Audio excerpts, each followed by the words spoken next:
Hello everyone, welcome to my channel. तो आइए आज हम बिहार स्टेट का एग्ज़ाम को ध्यान में रखकर कुछ प्रश्नों को लेकर के आए हैं। तो आइए शुरू करते हैं। सहायक संधि को सबसे पहले स्वीकार करने वाला शासक कौन था? तो सहायक संधि को जिसने सबसे पहले स्वीकार किया था वह शासक था अवध का नवाब था। अवध का नवाब था जिसने सहायक संधि को सबसे पहले स्वीकार किया था। तो इसका राइट आंसर हो जाएगा अवध का नवाब, जिसने सहायक संधि का सबसे पहले स्वीकार करने वाला शासक है। नेक्स्ट है, बेलेजली की सहायक संधि को स्वीकार करने वाला पहला मराठा सरदार कौन था? तो बेलेजली की सहायक संधि, जो बेलेजली द्वारा जो सहायक संधि को लाया गया था, तो बेलेजली की सहायक संधि को स्वीकार करने वाला जो मराठा सरदार था वह था पेशवा बाजीराव द्वितीय। जो सबसे पहले इसका बेलेजली का सहायक संधि को स्वीकार किया था पेशवा बाजीराव द्वितीय, या मराठा सरदार था। तो इसका राइट आंसर हो जाएगा जिसने बेलेजली की सहायक संधि को स्वीकार किया था, और वह स्वीकार करने वाला पहला मराठा सरदार था पेशवा बाजीराव द्वितीय। नेक्स्ट क्वेश्चन है, भारत में फ्रांसीसी कंपनी का संस्थापक कौन था? तो भारत में जिसने फ्रांसीसी कंपनी को स्थापना किया था तो उसका संस्थापक था कोलबर्ट। कोलबर्ट था भारत में फ्रांसीसी कंपनी के संस्थापक। नेक्स्ट क्वेश्चन है, मुगल सम्राट द्वारा नियुक्त बंगाल का अंतिम गवर्नर जनरल मुर्शीद कुली खां कौन था? मुगल सम्राट द्वारा नियुक्त बंगाल का अंतिम गवर्नर जनरल। अंतिम गवर्नर जनरल पूछ रहा है कि मुगल सम्राट द्वारा, जो मुगल सम्राट के द्वारा नियुक्त किया गया था बंगाल का अंतिम गवर्नर, तो वह था मुर्शीद कुली खां। तो मुर्शीद कुली खां को ही मुगल सम्राट द्वारा अंतिम बंगाल का जो गवर्नर नियुक्त किया गया था वह सब अंतिम लास्ट गवर्नर था मुर्शीद कुली खां, जिसने मुगल सम्राट के द्वारा इसको नियुक्त किया गया था। तो अभी तक आपने मेरे चैनल को सब्सक्राइब नहीं किया तो प्लीज़ मेरे चैनल को सब्सक्राइब कर लिए, लाइक करिए एंड शेयर करिए। इस चैनल पर सभी विषयों को पढ़ाया गया है, सभी प्रकार का ऑब्जेक्टिव क्वेश्चन को भी पढ़ाया गया है। एनसीईआरटी बुक 6 से 12 तक सभी विषयों को पढ़ाया गया है, तो आप देखिए इस चैनल को। नेक्स्ट क्वेश्चन है, बक्सर के युद्ध के समय दिल्ली के शासक कौन था? तो बक्सर के युद्ध के समय दिल्ली का शासक था शाह आलम द्वितीय। जिस समय बक्सर के युद्ध हुआ था उस समय दिल्ली का शासक था शाह आलम द्वितीय। बक्सर का युद्ध के समय 1764 ईस्वी में बक्सर का युद्ध हुआ था, और उस समय शाह आलम द्वितीय था। बंगाल के दासों के निर्यात पर रोक कब लगी थी? तो 1789 ईस्वी में बंगाल के दासों के निर्यात पर रोक लगी थी। बंगाल में जो दास प्रथा था, दास को जो निर्यात किया जाता था, उस पर 1789 में इस पर रोक लगा दी गई थी। किस भारतीय शासक ने विदेशों में आधुनिक पद्धति के दूतावास स्थापित किए? तो टीपू सुल्तान था वह जिसने भारतीय शासक के विदेशों में आधुनिक पद्धति के दूतावास स्थापित किया था। नेक्स्ट है, टीपू सुल्तान ने अंग्रेजी सेना को 1780 में कहाँ पर हराया था? तो पोलीलूर में हराया था। टीपू सुल्तान ने अंग्रेजी सेना को 1780 में पोलीलूर में हराया था।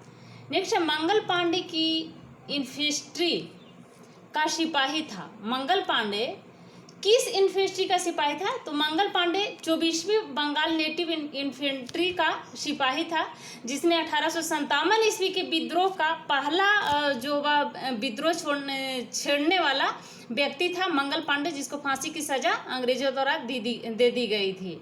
जिसने अपने ऑफिसर पर गोली चलाने वाला यह व्यक्ति था मंगल पांडे, जिसको बीच चौराहे पर फांसी दे दी गई थी। नेक्स्ट है, हुगली को बंगाल की कड़ी में लूटपाट का अड्डा किसने बनाया?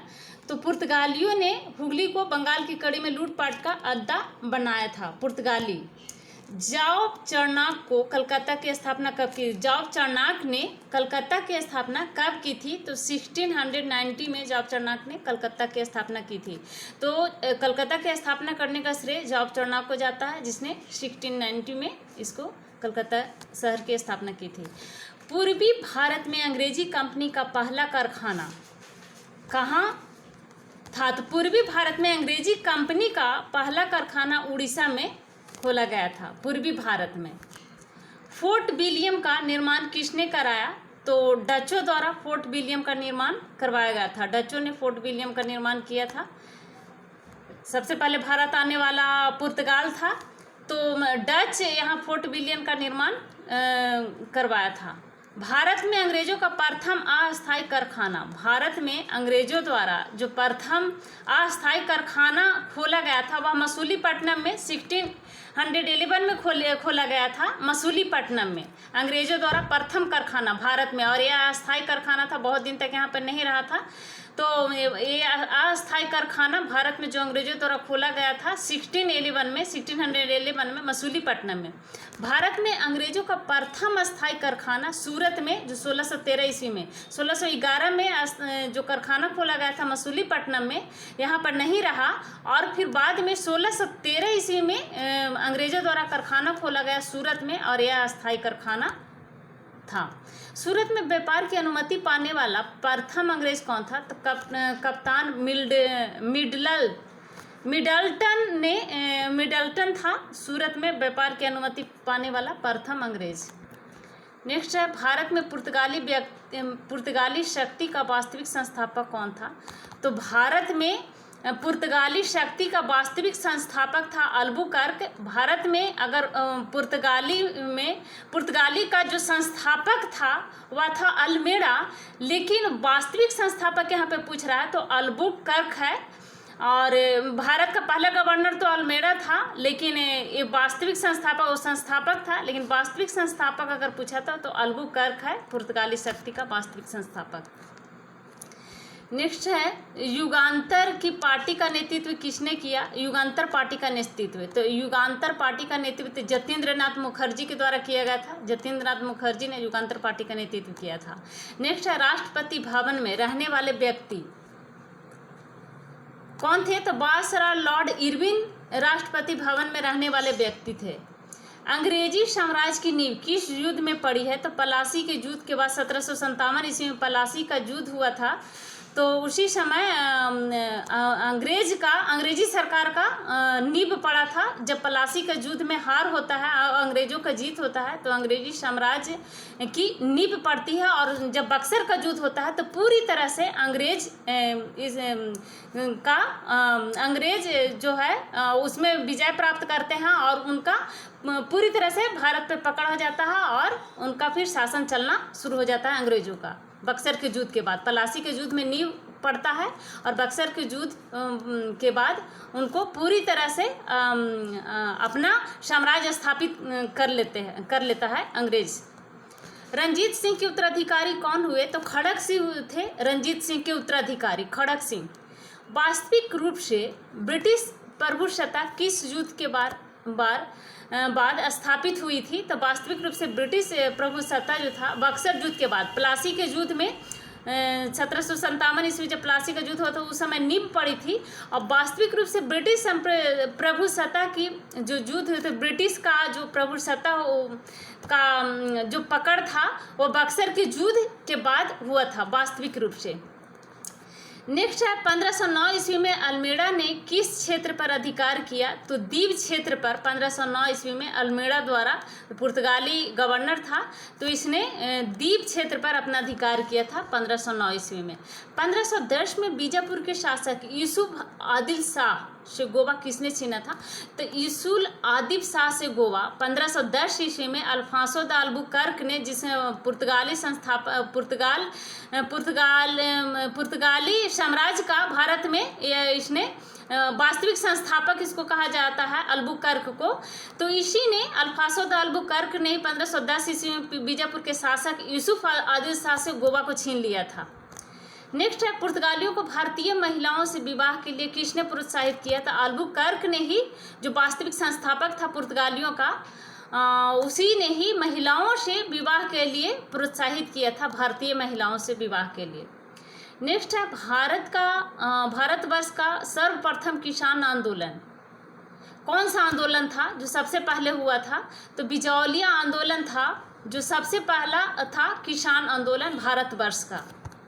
नेक्स्ट है, भारत में ब्रिटिश आयातों पर दी गई विशेष रियायतें किस नाम से जानी जाती थी? तो इम्पीरियल प्रेफरेंस के नाम से जानी जाती थी। भारत में ब्रिटिश आयात पर दी गई विशेष रियायतें को इम्पीरियल इम्पीरियल प्रेफरेंस के नाम से जाना जाता है। महापरियाग घाट किसकी समाधि है? तो महापरियाग घाट राजेंद्र प्रसाद प्रथम राष्ट्रपति थे भारत का। जब भारत आज़ाद हुआ था तो पहले राष्ट्रपति चुने गए थे डॉक्टर राजेंद्र प्रसाद। इन्होंने महापरियाग घाट इसकी घाट जो है इनकी समाधि स्थल है। कांग्रेस के लोग पदों के भूखे हैं, किसने कहा है? तो बंकिम चंद्र चटर्जी के द्वारा यह वक्तव्य को कहा गया था कि कांग्रेस के लोग पदों के भूखे हैं। बंकिम चंद्र चटर्जी ने इस वक्तव्य को दिया था। करजन के प्रशासन की तुलना औरंगजेब से किसने की थी? तो करजन के प्रशासन की तुलना गोपाल कृष्ण गोखले ने इसकी तुलना करजन के प्रशासन की तुलना औरंगजेब से की थी, जिसको औरंगजेब को जिंदा पीर के नाम से भी जाना जाता है। तो शाहजहां का पुत्र था औरंगजेब, मुगल साम्राज्य का शासक था जिसको जिंदा पीर के नाम से जाना जाता है। और इन्होंने हिंदुओं पर बहुत ज़्यादा अत्याचार किया था, मंदिरों को तोड़वाया था। तो करजन के प्रशासन की तुलना इसी औरंगजेब से की थी गोपाल कृष्ण गोखले ने। गांधी जी के किस पुत्र ने श्री राजगोपालाचारी की पुत्री लक्ष्मी से प्रेम विवाह किया था? तो देवदास, गांधी जी का एक पुत्र थे, देवदास इनका नाम था। तो उन्होंने श्री राजगोपालाचारी की पुत्री जिसका नाम था लक्ष्मी से प्रेम विवाह किया था। नेक्स्ट है, किसने गांधी जी को लिखित भाषण देने के लिए सलाह दी थी? तो फिरोज शाह मेहता ने गांधी जी को लिखित भाषण देने की सलाह दी थी। फिरोज शाह मेहता। तुम पहले एक भारतीय हो बाद में मुसलमान, किसका कथन है? तो जिन्ना का यह कथन है, जिसने कहा था कि तुम पहले एक भारतीय हो और बाद में मुसलमान। यह कथन को जिन्ना ने कहा था। अंग्रेजों को बंगाल में शुल्क मुक्त व्यापार की अनुमति किसने दी थी? तो फारुखसियर द्वारा 1717 ईस्वी में फारुखसियर द्वारा एक फरमान जारी किया गया था और उसी फरमान में अंग्रेजों को बंगाल में शुल्क मुक्त व्यापार की अनुमति दे दी गई थी फारुखसियर के द्वारा। तो फारुखसियर ही देने वाला है वह मुगल शासक जिसने अंग्रेजों को बंगाल में शुल्क मुक्त व्यापार करने की अनुमति दी थी, फरमान जारी किया था 1717 ईस्वी में। नेक्स्ट है, प्रथम गोलमेज सम्मेलन में कितने प्रतिनिधियों ने भाग लिया था? तो प्रथम गोलमेज सम्मेलन में 89 प्रतिनिधियों ने प्रथम गोलमेज सम्मेलन में भाग लिया था। नेक्स्ट है, कुशासन के आधार पर मैसूर का शासन हड़पने वाला गवर्नर कौन था? जिसने कुशासन का आरोप लगा करके मैसूर का शासन को हड़पने वाला वह गवर्नर था विलियम बेंटिक ने मैसूर के शासक पर कुशासन का आरोप लगाया और इसको हड़प लिया था। नेक्स्ट क्वेश्चन है, भारत में फ्रांसीसी कंपनी का संस्थापक कौन था? तो भारत में फ्रांसीसी कंपनी का संस्थापक था कोलबर्ट था भारत में फ्रांसीसी कंपनी का संस्थापक। नेक्स्ट है, सच्चिदानंद सिन्हा किस आंदोलन से जुड़े थे? तो भारत छोड़ो आंदोलन से जुड़े थे सच्चिदानंद सिन्हा, भारत छोड़ो आंदोलन से। रिंग फेंस की नीति अपनाने वाला गवर्नर कौन था? तो वारेन हेस्टिंग था रिंग फेंस की नीति को अपनाने वाला गवर्नर। भारत में दास प्रथा को किसने समाप्त किया था? तो भारत में दास प्रथा को समाप्त करने वाला था लॉर्ड एलनबरो गवर्नर था। भारत में दास प्रथा को इसने समाप्त किया था लॉर्ड एलनबरो 1843 में। नेक्स्ट है, भारत में व्यापार हेतु सर्वप्रथम संयुक्त पूंजी किस यूरोपियन कंपनी ने लगाई? तो भारत में व्यापार के लिए सबसे पहले संयुक्त पूंजी डचों के द्वारा लगाया गया था। डचों के द्वारा वेलेल्जी की सहायक संधि को स्वीकारने वाला पहला मराठा कौन था? तो जिसने वेलेल्जी का सहायक संधि को स्वीकार करने वाला पहला मराठा था पेशवा बाजीराव द्वितीय। इसने वेलेल्जी द्वारा जो सहायक संधि लाई गई थी उसको सबसे पहले स्वीकार किया था, पेशवा बाजीराव द्वितीय था। पहली बार शिक्षा के लिए 1 लाख रुपये किस एक्ट के तहत दिए गए थे? तो 1813 का एक्ट 1813 का एक्ट के द्वारा पहली बार शिक्षा के लिए 1 लाख रुपये देने की बात की गई थी।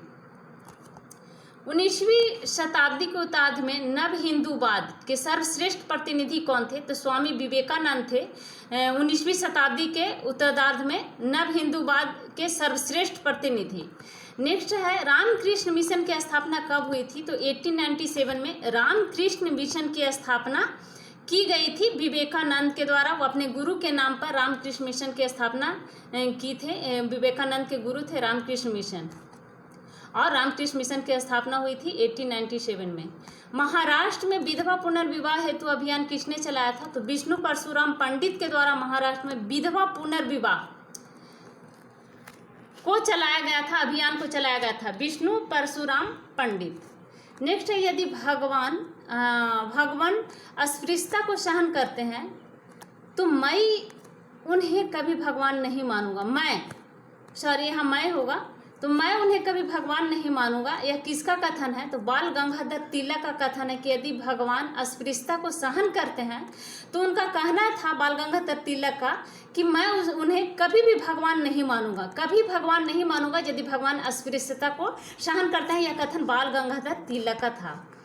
ए हुम को कांग्रेस का पिता कब कहा गया? तो बांकीपुर अधिवेशन में ए हुम को कांग्रेस का पिता कहकर बुलाया गया, क्योंकि ए हुम के द्वारा ही कांग्रेस की स्थापना किया गया था। कांग्रेस की स्थापना की गई थी ए ओ हुम के द्वारा। मुंबई में इसका पहला अधिवेशन हुआ था और पहले अधिवेशन का अध्यक्ष हुए थे बोमेन चंद्र बनर्जी।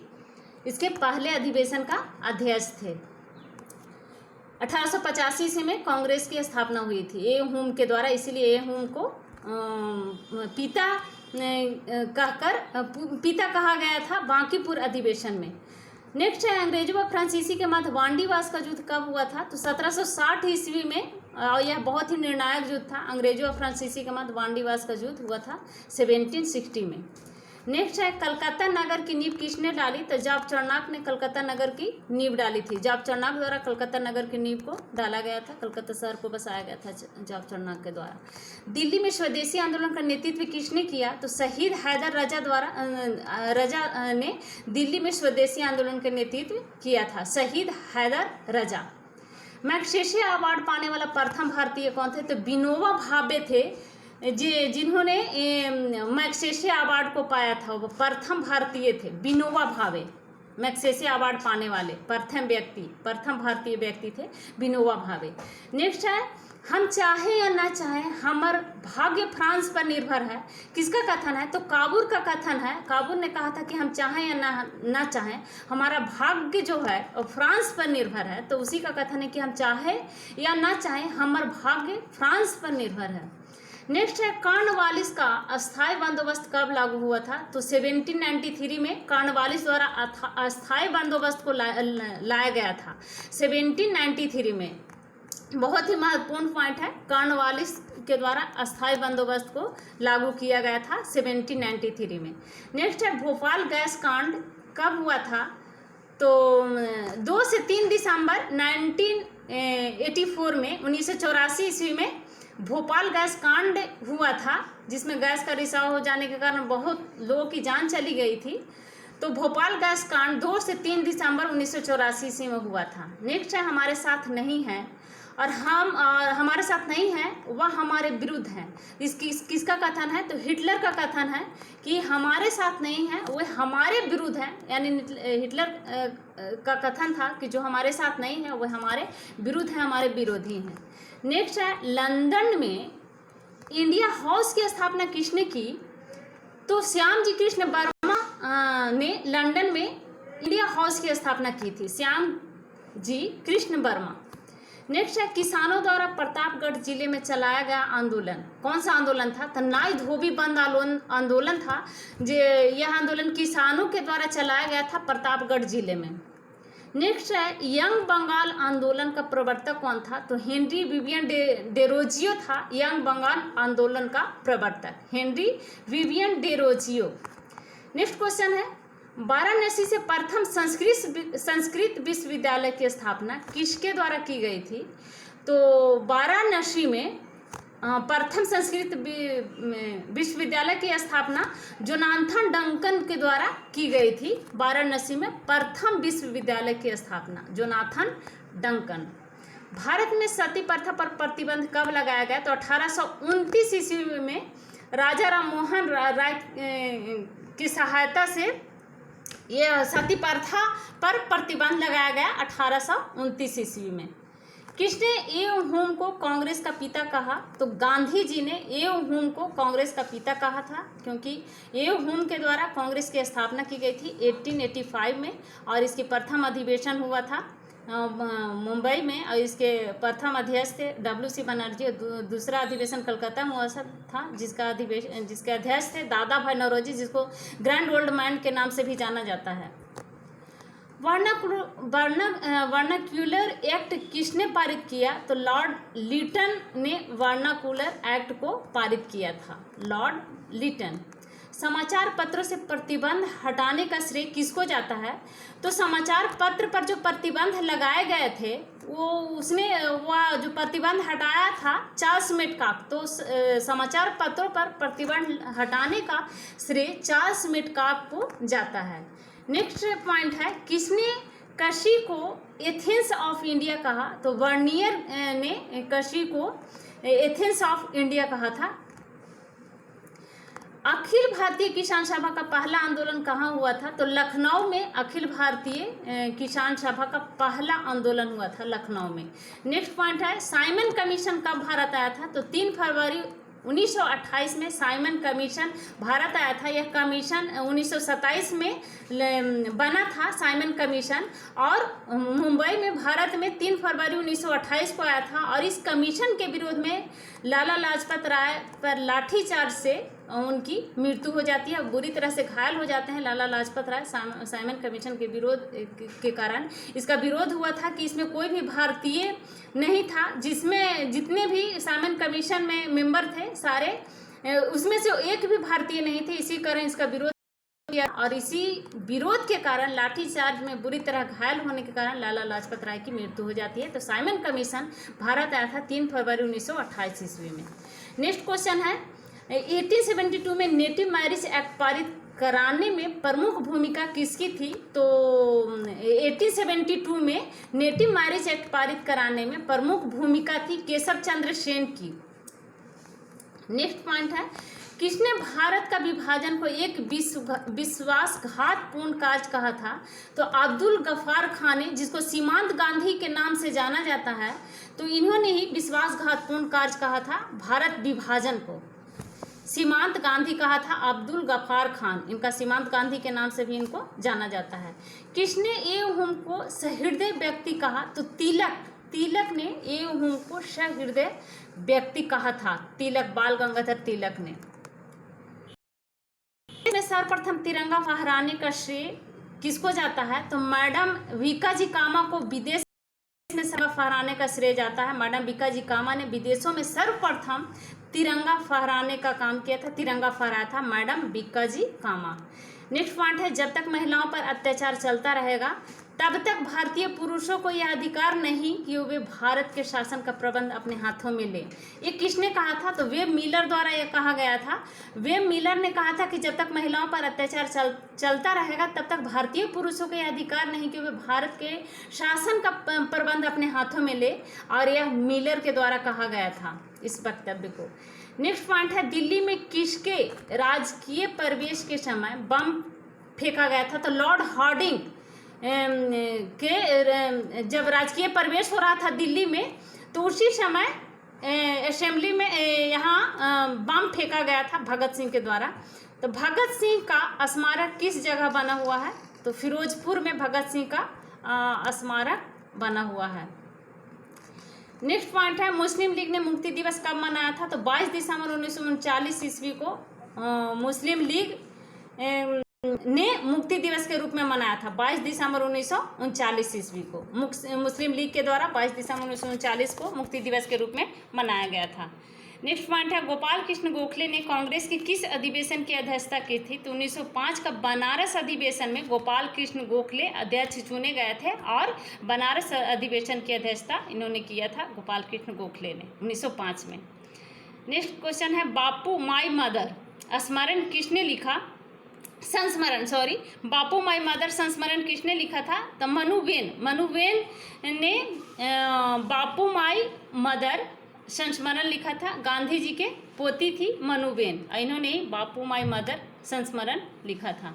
नेक्स्ट पॉइंट है पुस्तक the native state of India के लेखक कौन है? तो शर्ली वार्नर थे the native state of India पुस्तक के लेखक।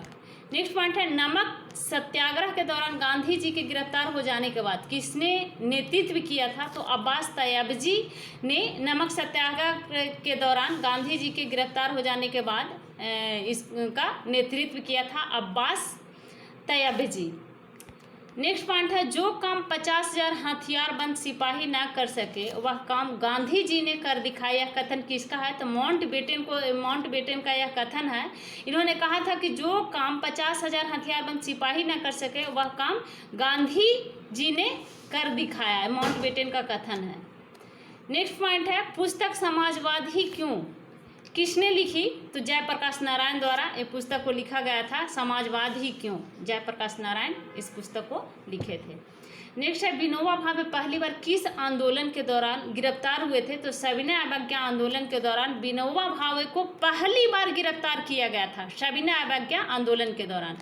नेक्स्ट पॉइंट है असहयोग आंदोलन के दौरान किसने वकालत छोड़ी थी? तो चित्तरंजन दास ने अपनी वकालत को छोड़ दी थी असहयोग आंदोलन के दौरान। चित्तरंजन दास, CR दास। गद्दर पार्टी की स्थापना कब हुई थी? तो गद्दर पार्टी की स्थापना 1913 ईस्वी में गद्दर पार्टी की स्थापना लाला हरदयाल के द्वारा किया गया था। गद्दर पार्टी की स्थापना 1913 ईस्वी में। नेक्स्ट है 1909 में इंडिया काउंसिल एक्ट का अन्य नाम क्या था? तो मॉर्ले मिंटो सुधार था। 1909 के इंडियन काउंसिल एक्ट का नाम मॉर्ले मिंटो सुधार अधिनियम 1909 में लाया गया था। नेक्स्ट पॉइंट है सविनय अवज्ञा आंदोलन के समय भारत के वायसराय कौन थे? तो सविनय अवज्ञा आंदोलन के समय भारत के वायसराय थे लॉर्ड इरविन थे। सविनय अवज्ञा आंदोलन के समय लॉर्ड इरविन और गांधी जी के बीच समझौता हुआ था और उसमें से जो इरविन के द्वारा नहीं माना गया था गांधी जी का बात, और उसी के बाद सविनय अवज्ञा आंदोलन की शुरुआत की गई थी गांधी जी के द्वारा। तो उस समय वायसराय थे लॉर्ड इरविन। नेक्स्ट पॉइंट है अखिल भारतीय राजनीति में गांधी का पहला कदम क्या था? तो रॉलेट सत्याग्रह था। अखिल भारतीय राजनीति में गांधी जी का पहला कदम रॉलेट सत्याग्रह। नेक्स्ट पॉइंट है किस एक आंदोलन के दौरान गांधी विवाहों का आयोजन हुआ था? तो भारत छोड़ो आंदोलन के दौरान हुआ था। भारत में 1918 ईस्वी में प्रथम मजदूर दिवस की स्थापना की गई थी। भारत में 1918 में प्रथम मजदूर संघ की स्थापना की गई थी बीपी बाड़िया के द्वारा भारत में 1918 ईस्वी में प्रथम मजदूर संघ की स्थापना की गई थी। नेक्स्ट पॉइंट है सर्वेंट ऑफ इंडिया सोसाइटी की स्थापना किसने की? तो गोपाल कृष्ण गोखले ने सर्वेंट ऑफ इंडिया सोसाइटी की स्थापना की थी, गोपाल कृष्ण गोखले। नेक्स्ट पॉइंट है 1857 ईस्वी की क्रांति से अप्रभावित शहर कौन सा था? तो मद्रास था, और वही शहर था जो अप्रभावित था 1857 ईस्वी की क्रांति, मद्रास शहर। नेक्स्ट पॉइंट था साइमन कमीशन का औपचारिक नाम क्या था? तो इंडियन स्टेटरी कमीशन था साइमन कमीशन का औपचारिक नाम। नेक्स्ट पॉइंट है 1907 में सूरत अधिवेशन का अध्यक्षता किसने की थी? तो रास बिहारी बोस ने सूरत अधिवेशन की अध्यक्षता की थी 1907 में सूरत अधिवेशन। और इसी अधिवेशन में कांग्रेस दो दल में बढ़ जाता है, गरम दल और नरम दल। तो इस सूरत अधिवेशन की अध्यक्षता किए थे रास बिहारी बोस। नेक्स्ट पॉइंट है गंगा की घाटी का सारा धन चूसकर वे यानी अंग्रेज टेम्स की घाटी में निचोड़ देते थे। यह कथन किसका है? तो जॉन सोल्विन का यह कथन है, जिसका कहना था कि गंगा की घाटी का सारा चूस करके वे टेम्स की घाटी में निचोड़ देते थे, यानी अंग्रेज जो है गंगा की घाटी का सारा धन चूस करके टेम्स की घाटी में निचोड़ देते थे। यह कथन था जॉन सोल्विन का। नेक्स्ट पॉइंट है पुस्तक तोहफातुल मुवाहिदीन किसकी पुस्तक है, किसके द्वारा लिखी गई थी? तो राजा राम मोहन राय के द्वारा तोहफातुल मुवाहिदीन यह पुस्तक लिखी गई थी। और ब्रह्म समाज की स्थापना भी राजा राम मोहन राय और सती प्रथा का अंत भी राजा राम मोहन राय का श्रेय जाता है। नेक्स्ट पॉइंट है तिलक और एनी बेसेंट की लीग को किस वर्ष एक में मिला लिया गया था? तो 1918 में तिलक और एनी बेसेंट की लीग को एक तिलक द्वारा और जो एनी बेसेंट के द्वारा जो लीग चलाया गया था उसको एक वर्ष में जो मिला लिया गया था वह है 1918 ईस्वी में। नेक्स्ट पॉइंट है प्रथम बार स्वराज शब्द किस अधिवेशन में व्यक्त किया गया था? तो कलकत्ता अधिवेशन 1906 में प्रथम बार स्वराज शब्द को यहाँ पर वक्तव्य किया गया था। ऐसे स्वराज शब्द का सबसे पहला बार प्रयोग किया गया था तिलक द्वारा, बाल गंगाधर तिलक द्वारा। और प्रथम बार स्वराज शब्द का किस अधिवेशन में वक्तव्य किया गया था, व्याख्या किया गया था? तो कलकत्ता अधिवेशन 1906 में। और 1906 का कलकत्ता अधिवेशन में अध्यक्षता किए थे दादा भाई नौरोजी, जिसको ग्रैंड ओल्ड मैन नाम के नाम से भी जाना जाता है। तो ये थे आज के हमारे कुछ प्रश्न जो बहुत ही महत्वपूर्ण एग्जाम और व्यू से महत्वपूर्ण है, जिसको आप देखिए। तो आप मेरे वीडियो को सब्सक्राइब नहीं किए हैं तो प्लीज़ सब्सक्राइब करिए, लाइक करिए एंड शेयर करिए मेरे चैनल को। Thank you.